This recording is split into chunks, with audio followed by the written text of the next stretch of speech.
नमस्कार दोस्तों, कैसे हैं आप सब। आप सभी का स्वागत है इग्नू एग्जाम पॉइंट 2.0 पर। मैं आज आपको पिछली क्लास में जो स्टार्ट किया था BEGE 145, जिस बुक का नाम है सॉफ्ट स्किल, उसकी unit 3rd and 4th start करने जा रहे हैं। इसकी हमने यूनिट नंबर 1 एंड 2 पिछले वीडियो में कवर कर लिया है। जिन भी मेरे दोस्तों ने वो नहीं देखी है, पहले आप उनको देख सकते हैं जाकर। इन 2 वीडियोस में हमने ब्लॉक 1 को कंप्लीट खत्म कर दिया है विद प्रॉपर नोट्स, है ना, जिनको हम कह सकते हैं एग्जाम में हम डायरेक्टली लिख कर आ सकते हैं। मैंने इनको जितना कोशिश हो सकता है उतना ही इजी बनाने की कोशिश करी है। इसके अलावा आप इसमें और ऐड भी कर सकते हैं अपने आंसर को एनहेंस करने के लिए। तो चलिए वक्त ज़ाया किए बिना स्टार्ट करते हैं हम यूनिट 3rd, जिसका नेम है पर्सनैलिटी डेवलपमेंट। सबसे पहले हम ये जानेंगे कि पर्सनैलिटी होती क्या है ना। ये थोड़ा साइकोलॉजी से रिलेटेड चैप्टर है, थोड़ा ध्यान से पढ़ेंगे, इसमें बड़ा इंटरेस्टिंग आता है, मजा आता है इसको पढ़ने में। पर्सनैलिटी क्या है, तो सबसे पहले तो ये लैटिन वर्ड का एक वर्ड है पर्सोना, उससे निकला है। इसका मतलब मुखौटा होता है। कोई भी इंसान अपनी पर्सनैलिटी को डायरेक्ट शो नहीं करता है, हमें उसको जानना पड़ता है। इसको बहुत सारे साइकोलॉजिस्ट ने शो करने के लिए बहुत सारे रूल्स बनाए, बहुत सारी कह सकते हैं हम उन्होंने एक्सपेरिमेंट्स किए, जिनमें से एक है हिप्पोक्रेट्स, जिन्होंने 460 से 370 BC के अराउंड में पर्सनैलिटी को ऐसे डिफाइन किया कि हमारी बॉडी में 4 फ्लूइड होते हैं। एक को कहते हैं ब्लड, एक को कहते हैं येलो बाइट, एक को ब्लैक बाइट एंड एक को फ्लैगम। हिंदी में इसको कफ, मंद, रुधिर ऐसे करके नेम दे रखे हैं। तो इन पर्सनैलिटी में हम कैसे जानेंगे, जिनके अंदर ये वाला कंटेंट ज़्यादा होता है तो उनका नेचर कैसा होता है, जिनके अंदर ये वाले कंटेंट ज़्यादा होते हैं तो उनके नेचर कैसे होते हैं। इनको कुछ इस तरीके से डिफाइन किया गया है। जैसे आप हो, आपकी बॉडी में अगर ब्लड वाला कंटेंट ज़्यादा है तो आपका नेचर कैसा रहेगा, फ्रेंडली रहेगा, है ना, चीरफुल रहेंगे आप, सैंजुइन रहेंगे, यानी किसी भी काम के लिए आलसपना नहीं रहता है आप लोग के अंदर। आप बहुत ज़्यादा उस चीज़ को एक्साइटेड मूड में करते हैं, सोशल रहते हैं, एंथुजियास्टिक रहते हैं। ये सारी जो पर्सनैलिटीज़ हैं वो इस वाले नेचर की वजह से आती हैं।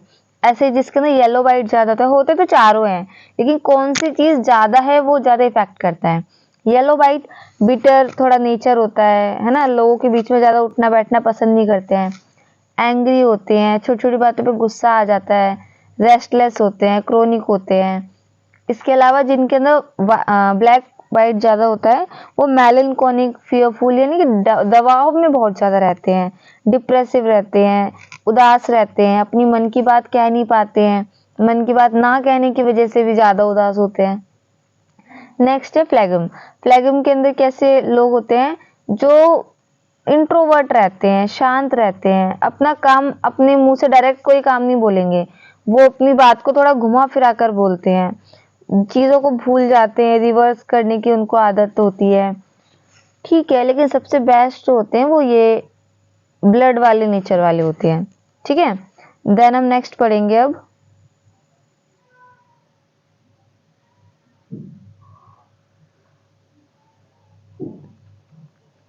सम कीज डेफिनेशंस ऑफ पर्सनैलिटी। पर्सनैलिटी को डिफाइन करने के लिए और लोगों ने क्या कहा है, मैंने यहाँ पे लिखा तो थोड़ा सा कम है। अगर आप चाहते हैं इनके बारे में एक्सप्लेनेशन अलग से तो आप मुझे कमेंट कीजिएगा, मैं आपको टेलीग्राम पे इनके नोट्स दे दूंगी और नोट्स के अंदर ही इनको थोड़ा और एक्सप्लेन कर दूंगी। तो फिलहाल हम इनको समझते हैं। सबसे पहले हैं गॉर्डन डब्ल्यू ऑलपोर्ट। ये जो ऑलपोर्ट है नाम इनका है, ये एक साइकोलॉजिस्ट थे। ठीक है, अदर कंट्रीज के हैं, अमेरिकन साइकोलॉजिस्ट हैं। इनकी डायनेमिक पर्सनैलिटी थी और ये डायनेमिक पर्सनैलिटी पर ही बिलीव करते थे। इनका ये मानना था कि जो पर्सनैलिटी होती है ना, वो एक यूनिक एडजस्टमेंट होती है। जो भी इंसान किसी भी सिचुएशन में अगर एडजस्ट करना जानता है तो उसकी पर्सनैलिटी बेस्ट है। अब आपके हिसाब से भी पर्सनैलिटी अलग अलग बिहाफ में हो सकती है, ऐसे ही इनका भी एक नज़रिया था उसको डिफाइन करने का। ये सोशियो कल्चरल स्टिमुलेंट्स को ज़्यादा प्रेफर करते हैं कि समाज के अंदर, कल्चर के अंदर आपका कैसा रहन सहन है, आप उसमें कैसा एडजस्ट कर पाते हैं। क्योंकि कहीं ना कहीं हम लोग जब से जन्म लेते हैं और जब तक हमारी मृत्यु होती है, इसके बीच में हम सोशल बीइंग ही हैं, हम सोशल से अलग कट के कहीं नहीं रह सकते हैं, है ना। तो इनका यही मानना था कि सोशो कल्चर जो स्टिमुलेंट्स होते हैं उनके बीच में अगर आप अच्छे से एडजस्टमेंट कर सकते हो, सामंजस्य बना सकते हो, तो आपकी पर्सनैलिटी बेस्ट है। आप अपने माँ बाप, अपने भाई बहन, अपने रिलेटिव्स, अपने पार्टनर, उन सबके बीच में अगर बैलेंस बना पा रहे हो तो इससे अच्छी पर्सनैलिटी क्या ही हो सकती है। ऐसे ही है सिगमंड फ्रॉइड, इनका तो बहुत ज़्यादा नाम लिया जाता है। अगर आप साइकोलॉजी के स्टूडेंट हैं तो आपको पता होगा सिगमंड फ्रॉइड के बारे में बहुत कुछ। इन्होंने एक साइको एनालिटिक थ्योरी दी थी। ये नेचर और नर्चर दोनों पे बिलीव करते हैं। अब कुछ बच्चों को यहाँ पे नेचर और नर्चर समझ में नहीं आएगा, तो पहले हम इसके बारे में जान लेते हैं। नेचर का यहाँ पे नॉर्मल नेचर से मीनिंग है कि हम अपने आसपास के वातावरण से क्या क्या सीखते हैं, और नर्चर का यहाँ पे हमारा मतलब है हेरिडिटी से। ठीक है, कॉन्शियस, अनकॉन्शियस और सबकॉन्शियस की इन्होंने बात की हुई है। हमारा जो ब्रेन है वो 3 तरीके से काम करता है। जब हम पूरे होशो आवाज में रहते हैं देन हम कॉन्शियस रहते हैं। हमारा ब्रेन का 1/10 पार्ट होता है बस, ये बस, ठीक है। 9/10 पार्ट तो हमारा अनकॉन्शियस होता है, जो कि हमारी दबी हुई इच्छाएं होती है जो अंदर रहती हैं, और सब कॉन्शियस इनके एक बीच का पार्ट है। तो आई होप सो यहाँ तक आपको समझ में आ रहा होगा, और अगर नहीं आ रहा है तो आप कमेंट कीजिएगा, मैं कोशिश करूंगी इसको दोबारा से एक्सप्लेन करने की। और अगर आपको वीडियो पसंद आए तो प्लीज अपना सपोर्ट दिखाइए, लाइक एंड सब्सक्राइब कीजिए। नेक्स्ट है फैक्टर्स दैट डिटरमाइन पर्सनैलिटी। वो कौन कौन से फैक्टर्स हैं जो एक पर्सनैलिटी को डिफाइन करने की ताकत रखते हैं। The first is biological and hereditary factors. आपके अंदर आपकी हेरिडिटी से आए हुए जो गुण हैं वो कभी नहीं जा सकते, आप कितना भी किसी से अलग रह लीजिए। एक माँ जो अपने बच्चे को जन्म देते हुए अगर उसकी डेथ भी हो जाती है ना, तो भी उनके गुण, उन माँ के गुण बच्चे के अंदर जरूर आपको आगे ना आगे दिखाई देते हैं। तो हम ये नहीं कह सकते कि साथ रहने की वजह से ही पर्सनैलिटी बनती है, ये हेरिडिटरी भी होती है और जिसको आप मना नहीं कर सकते हो। Then second is environmental factor. अब इसके अलावा हम एनवायरमेंट फैक्टर से अपनी चीज़ों को थोड़ा एनहांस कर सकते हैं।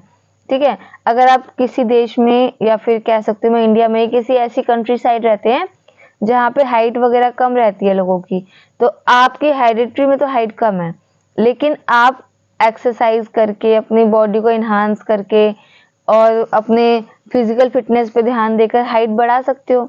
ऐसे मैंने बहुत सारी फैमिलीज देखी हैं जिनकी फैमिली में बाकी सब तो नॉर्मल हाइट के होते हैं, लेकिन वो बच्चे ज्यादा हाइट के निकल जाते हैं। कैसे हो जाता है वो? क्या उन्होंने कोई रूल तोड़ा? नहीं, रूल के हिसाब से उनकी हाइट कम थी, बट एनवायरमेंट फैक्टर से उन्होंने अपनी हाइट बढ़ा ली। ऐसे बहुत सारे एग्जाम्पल्स आप खुद भी ले सकते हैं। And then third is socio culture factor. Socio culture factor भी हमारी पर्सनैलिटी को डिफाइन करता है। अब कहते हैं ना, जैसा देश वैसा भेष, हम जैसा देखेंगे वैसा ही सुनेंगे, वैसा ही हम हरकतें भी करेंगे। तो हमारे समाज को जरूरत है कि हमारे सोशल और जो कल्चरल चीजें हैं उनको लॉजिकली बनाया जाए, अंधविश्वासों को छोड़कर उन चीजों पे। देखो, मैं यूं नहीं कहूंगी कोई धर्म गलत है या कोई चीज गलत है या सही है, हर चीज बेस्ट होती है, लेकिन उस चीज का बेस्ट वर्जन लाने के लिए लॉजिक लाना जरूरी है। जब आप उस चीज को आगे ट्रांसफर करते हो तो आपको ये बताना भी जरूरी है कि आप उसको क्यों ट्रांसफर कर रहे हो, इस चीज की क्या मान्यता है, क्यों इस चीज का इतना ज्यादा लोग इस पे मतलब इस चीज को इतना मानते हैं। तो ये सोशो कल्चर फैक्टर्स के अंदर आ जाता है। Next is the 5 factor model. इन्होंने 5 फैक्टर मॉडल दिए थे जो कि एल्पोर्ट थ्योरी पे डिफाइन इन्फ्लुएंस्ड है। अब ये एल्पोर्ट कौन थे? ये भी एक सिगमंड फ्रॉइड की तरह साइकोलॉजिस्ट थे। इन्होंने 5 डायमेंशंस दिए ह्यूमन पर्सनैलिटी को। मैंने इसको बहुत ज़्यादा कंसाइज किया है, बुक में आप देखोगे तो 1.5 पेज का मिलेगा ये आपको। तो इसको समझने के लिए बहुत छोटा किया, आपको तुरंत समझ में आ जाएगा। ओपननेस, ओपननेस टाइप का कैसा मतलब पर्सनैलिटी है। अगर किसी की ओपननेस पर्सनैलिटी है तो बहुत ज़्यादा इंसान थॉटफुल होगा, हैबिचुअल होगा, उसको टाइम से काम करना पसंद होगा, काम को डिले करना नहीं पसंद होगा, ओपननेस वाला। नेक्स्ट है कंसिस्टेंटनेस। इस टाइप का इंसान बहुत ज़्यादा रिस्पॉन्सिबल होता है, फोकस्ड होता है। एक्सट्रावर्जन, बहुत ज़्यादा टॉकेटिव और एनर्जेटिक होता है। आपने देखा होगा नॉर्मली भी जो घर में बहुत ज़्यादा टॉकेटिव इंसान होता है वो एनर्जेटिक ही मिलेगा आपको। एग्रीबलनेस, एग्रीबलनेस यहाँ पे इमोशनल इंटेलिजेंस की बात की जाती है। इंसान के अंदर इमोशनल इंटेलिजेंस होती है, वो हर चीज़ को बैलेंस करना जानता है। लेकिन जो न्यूरोटिज्म है ये इमोशनल इरिलेटेबिलिटी है, इसके अंदर वो इमोशंस को कंट्रोल नहीं कर पाते हैं और कहीं ना कहीं ये उनका एक नेगेटिव पॉइंट निकल कर आता है। अब हम देखेंगे इम्पोर्टेंस ऑफ पर्सनैलिटी डेवलपमेंट। आखिरकार क्या इसका इतना इम्पोर्टेंस है पर्सनैलिटी डेवलपमेंट का? आपने देखा होगा बहुत सारी जगह इनके अलग से कोर्सेज भी होते हैं, अलग से ग्रूमिंग क्लासेस भी होती हैं। क्यों पर्सनैलिटी डेवलपमेंट पे इतना ज़्यादा ध्यान दिया जाता है? तो इंडिविजुअली ये हर एक इंसान की नीड होती है, ठीक है। Enhance self confidence and esteem. अगर आप अपनी पर्सनैलिटी पर ध्यान देंगे तो आप अपने सेल्फ कॉन्फिडेंस को भी बढ़ाएंगे। आपने खुद नोटिस किया होगा जिस दिन आप थोड़ा ठीक ठाक से बन के बाहर निकलते हैं तो आपने देखा होगा आपका सेल्फ कॉन्फिडेंस एक अलग ही लेवल का होता है। आप कोई भी बात करते हुए हिचकिचाते नहीं हैं। लेकिन अगर आप थोड़े से अपनी, मैं सिर्फ फिजिकल अपीयरेंस की बात नहीं कर रही हूँ, आपके अंदर अगर अंदर से कॉन्फिडेंस आएगा तो पर्सनैलिटी डेवलपमेंट की वजह से ही आएगा। मैं दूसरा एग्जांपल देती हूँ। अगर आप थोड़े टॉकेटिव हैं तो आपको कहीं पे बात करने में हिचकिचाहट नहीं होगी। लेकिन अगर आप बहुत ज़्यादा इंट्रोवर्ट हैं, आपको कहीं बात करनी पसंद नहीं है, आपका काम बेस्ट है लेकिन आपको कहीं उसको एक्सप्लेन करना है, तो आप कहीं ना कहीं सेल्फ कॉन्फिडेंस को गवा देंगे। आप उस चीज़ को थोड़ा सा नेगोशिएट करेंगे। तो वो पर्सनैलिटी डेवलपमेंट के अंदर ही आता है। आपको हर चीज़ को एक तरीके से वो सॉफ्ट स्किल के अंदर ही पार्ट आ जाता है। Next is reduce stress. अगर आप अपना पर्सनैलिटी डेवलपमेंट करते हैं, that is not only physical appearance, मैं आपको बार बार कह रही हूँ, it is your all round development, जिसमें आपके सॉफ्ट स्किल्स भी आ जाती हैं, आपके हार्ड स्किल्स भी आ जाती हैं, आपका बोलने का तरीका भी आ जाता है, उसके बाद आपको फिजिकल अपीयरेंस भी आ जाता है। तो ये सब चीज़ें मैटर करती हैं और इन सब चीज़ों की वजह से आपका स्ट्रेस भी कम होता है अगर आप इन सब चीज़ों में अच्छे हैं। एक पॉजिटिव एटीट्यूड नज़र में आता है, डिसिप्लिन आता है आपकी बॉडी के अंदर नज़र, कम्युनिकेट्स इजीली, आप बहुत ही ज़्यादा आराम से बात कर पाते हैं, कोई भी सिचुएशन को हैंडल कर पाते हैं। द नेक्स्ट इज स्वॉक एनालिसिस, दिस इज इम्पॉर्टेंट। स्वॉक एक्रोनियम है strength, weakness, opportunities and challenges का। ये फर्स्ट स्टेप है जब आप अपनी पर्सनैलिटी डेवलपमेंट के अंदर जाते हैं। आप अपनी स्ट्रेंथ पे काम कीजिए, आप अपनी वीकनेस पे काम कीजिए, आप अपॉर्चुनिटीज को सर्च करिए, चैलेंजेस को अपनाइए, देन आप सक्सेस जरूर होंगे, आपकी पर्सनैलिटी डेवलपमेंट जरूर होएगी। The next one is simple tips for personality development. यहाँ मैं अलग से कोई टिप्स नहीं दे रही हूँ, ये आपकी बुक के ही टॉपिक है, okay. The first is self evaluation. आप सबसे पहले अगर अपना पर्सनैलिटी डेवलपमेंट करना चाहते हैं तो आप सेल्फ इवेल्युएट करेंगे, ठीक है। Then step out of your comfort zone. अगर आप कंफर्ट जोन से नहीं निकले तो आप कभी भी पर्सनैलिटी डेवलपमेंट नहीं कर पाएंगे। ये लाइन आपने बचपन से सुनी होगी, यकीन मानिए सच है। स्वॉक एनालिसिस जो भी हमने पढ़ा, strength, weakness, opportunities and challenges, इन सब पे आप एनालिसिस कीजिए, इन सब के बारे में जानिए। Inculcate a positive and optimistic outlook. हमेशा आपका आउटलुक सिर्फ कपड़ों से नहीं जज किया जाता है, आप कितने पॉजिटिव हैं, आप किस चीज को किस नजरिए से देखते हैं, that is your outlook. Surround yourself with like minded people. अपनी तरह सोच वाले लोग इंसान रखिए। यूं नहीं अगर आप नेगेटिव हो तो नेगेटिव नहीं, खुद भी पॉजिटिव बनिए और आसपास भी पॉजिटिव लोगों को रखिए। इससे क्या होता है ना, आपकी एनर्जी बूस्ट होती है। अदरवाइज वही कॉन्ट्रडिक्शन होंगे, आप कुछ कहोगे, सामने वाला कुछ कहोगे, लड़ाइयाँ हो जाती हैं। और यूं भी नहीं कि अगर आपके अपने पेरेंट्स या फैमिली से नहीं बनती है तो आप उनसे अलग रहने लगो, उनको सेम माइंडसेट बनाने की कोशिश कीजिए, ठीक है। ये बाहर के लिए है कि अगर आप होम से अलग अगर बाहर रहते हैं, वर्क प्लेस पे रहते हैं, तो कोशिश करिए कि जो लाइक माइंडेड पीपल हैं आप उनके साथ ज्यादा रहें। ये आपके क्वेश्चंस आते हैं एग्जैक्ट 8-10 मार्क्स के आते हैं। Inculcate a reading habit. कोशिश कीजिए कि आप रीडिंग हैबिट बनाइए, ये आपकी पर्सनैलिटी को बहुत ज़्यादा डेवलप करता है। Pay attention to physical fitness and your appearance. अपनी फिजिकल फिटनेस पे ध्यान दीजिए, अपनी अपीयरेंस पे ध्यान दीजिए। अब अपीयरेंस का मतलब ये नहीं है कि आप छोटे हो, मोटे हो, कैसे हो, नहीं। अपीयरेंस का मतलब आप हेल्दी कितने लग रहे हो, ठीक है, फिजिकली फिट कितने हो, बीमार नहीं हो, that is your physical fitness. Self reflection, meditation and yoga, ये आपको फिजिकली तो फिट करेगा ही करेगा, साथ में मेंटली भी फिट करेगा। Work on your communication skill. सिर्फ एक बंद कमरे में अकेले मत रहिए, कम्युनिकेट करते रहिए। और कम्युनिकेट का मतलब चुगलियां नहीं है यहाँ से वहां अपने फ्रेंडों के साथ लगे हुए, नहीं। ऑफिशियल जगहों पे भी जाइए, कम्युनिकेट कीजिए, नई नई चीजें सीखिए। इससे आपकी पर्सनैलिटी डेवलपमेंट 1000% होएगा। इम्प्रूव योर बॉडी लैंग्वेज, आपकी बॉडी लैंग्वेज बहुत कुछ कहती है, इसलिए अपनी बॉडी लैंग्वेज को भी सुधारिए। ये पर्सनैलिटी डेवलपमेंट के अंदर टिप्स आती हैं, ठीक है। ये कुछ ऐसी चीज़ें हैं ना जो कि हमारी लाइफ से रिलेटेड है, तो अगर आप इनमें से कोई 1% चीज़ को अपना भी पाते हो तो भी आपकी लाइफ के अंदर भी चेंज आएंगे। बाकी एग्जाम के पर्पज से तो आप पढ़ ही रहे हैं।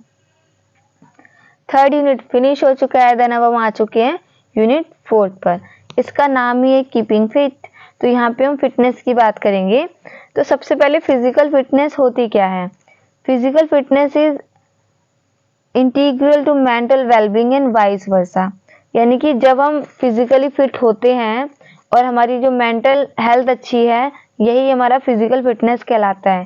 फिजिकली फिटनेस का मतलब सिर्फ ये नहीं है कि आप बीमार नहीं हो। फिजिकल फिटनेस का मतलब आप खुश हो, आपका माइंड आपको ये गवाही देता है कि कुछ भी करो सब अच्छा होगा, नेगेटिव चीजें दूर होने लग जाती हैं आपसे। वाइस वर्सा का तो यही मतलब होता है, फिजिकली फिट मेंटली फिट, इसका अपोजिट मेंटली फिट तो physically fit. Health is Paramount, health सबसे ज़्यादा इम्पॉर्टेंट है। अगर आप अपनी लाइफ के अंदर बहुत आगे भी बढ़ना चाहते हो तो फर्स्ट नंबर पे आपकी खुद की हेल्थ आती है, देन आप उसके बाद आप अदर चीज़ें कर पाएंगे। इसके बाद जो नेक्स्ट टॉपिक है इसका, simple tips for keeping physically fit. ये आप लोग डेली पढ़ते ही हो, आपने कहीं ना कहीं सब जानते हो, बट ये बुक में था, आपने थोड़ा सा जान लिया था, आपको लिखने में आसानी होगी कि एग्जाम में आपको कैसे लिखना है। वही चीज़ें, एक्सरसाइज डेली, ठीक है। Well balanced meals at proper intervals, बच्चे वेल बैलेंस्ड मील तो लेते हैं लेकिन प्रॉपर इंटरवल्स में नहीं लेते हैं, तो ये प्रॉब्लम हो जाती है। मिनिमम 6 आवर्स स्लीप डेली, आप कम से कम 6 घंटे तो सोइए। अवॉइडिंग स्मोकिंग ड्रिंकिंग एल्कोहल, इन सब चीज़ों से तो दूर रहना ही है। Pick up a physical sport that enjoy the most, exercise के अलावा आप कोई ना कोई एक स्पोर्ट को चुन सकते हो जिसको आप खेलने में, देखो कोई भी चीज जब हम करते हैं ना, कितने भी बड़े हो जाए, अगर हम कोई गेम वेम खेलते हैं तो हमें मजा आता ही है। तो कोई स्पोर्ट को चुनिए, उसमें आगे बढ़िए, मजे कीजिए, फिजिकली भी फिट रहोगे, हेल्दी भी रहोगे। Motivate your self and set small goals regularly, छोटे छोटे गोल्स बनाते रहिए, मोटिवेट रहिए। हम क्या करते हैं ना, कोई एक काम करने के बाद जब वो हो जाता है, खुशी मना लेते हैं, फिर हम बड़े खाली खाली सा फील करते हैं, हमें लगता है बहुत इमोशनल गैप आ गया बीच में, अब हम क्या करें। वो चीजें नहीं आनी चाहिए ना, गोल्स बनाते रहिए, मोटिवेट रहेंगे, हेल्दी रहेंगे। Don't try to conform to socially generated norms regarding body types and size. Physical fit का मतलब मैं अगेन कह रही हूँ, वो नहीं होता है जो आप डमीज को देख देख कर फील करते हो, ऐसा होना चाहिए वैसा होना चाहिए, हमारे बॉडी का स्ट्रक्चर, हमारी बॉडी का साइज, वो चीज़ नहीं होता है। फिजिकली फिट मैटर्स, आप फिजिकली कोई बीमार नहीं हो एंड आप मेंटली बहुत ज़्यादा हील कर सकते हो अपने आप को, ठीक है। नेक्स्ट अब हम पढ़ेंगे, ये लास्ट है, लास्ट स्लाइड भी है इसकी, मेंटल हेल्थ। 4th यूनिट आपका इन्हीं में खत्म हो जाएगा, इनके अलावा और इसमें कुछ नहीं है, ठीक है। तो mental health again it is a state of well being in which an individual realize his और हर ओन एबिलिटी। इसके अंदर एक इंडिविजुअल खुद रियलाइज करता है उसकी एबिलिटी कितनी है। किसी भी काम को करने के लिए मन होना चाहिए, ठीक है, बाकी सब तो हो जाता है बाद में।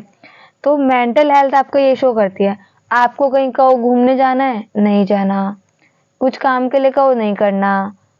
तो ये सब चीज़ें क्या दिखाती हैं कि आप मेंटली हेल्दी नहीं हो।